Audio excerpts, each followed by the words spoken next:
hvað heldur að sé svona stærsti vandamálið í útlendingamálum á Íslandi í dag? Á Íslandi, ég held að sé fyrst og fremst bara þessi tilfinning með það að þú ert búin að sjá fólki áhrifastöðum rosalega lengi segja að séu engin vandamál í kringum þetta. Það býr til reiði, því að fólk þér sagt að trú ekki eigin augum og eyrum, það eru vandamál. Svo kemur með fólkið akkurat á hinni hliðinni sem segja að allir séu vandamál. Það er náttúrulega bara alveg jafn galið. En málið er bara að ef þú ert neyddur til að velja á milli tveggja hópa og getur hvergi verið í miðunni og velur þann hóp sem þú samsamarið með og það eru auguðin og eyruðin, það er verið að segja þessi ekkert og þú veist að það er verið að ljúga þér þar.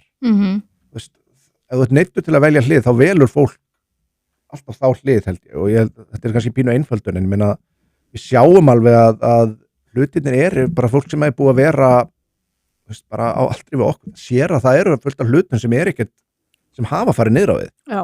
Hver sem ástæðan er fyrir því, auðvitað er ekki bara þetta, það er bara búið að ekki rækta innviðin og annað. En ég meina ef þú ert stór skuldugur, þá er ekki, þá ert ekki alltaf að taka meiri lán. Nei. Þú þarft að ná öllu bara under control, þú þarft að byrja að stjórna hlutunum áður en þú ferð að bæta alltaf ofan á vandamálið. Það er, þú ert alltaf að gera erfiðar og erfiðar að leysa.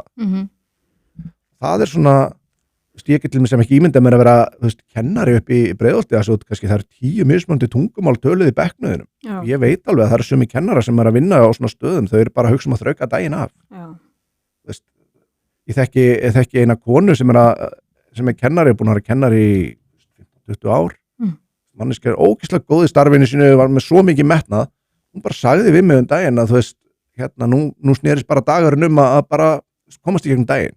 Þetta er þú ert að missa fólk út úr þessu alveg svo bara í heilbrigðiskerfinu bara, þú ætlar alltaf að vera að leggja meira álag á fólk, bara fer fólk.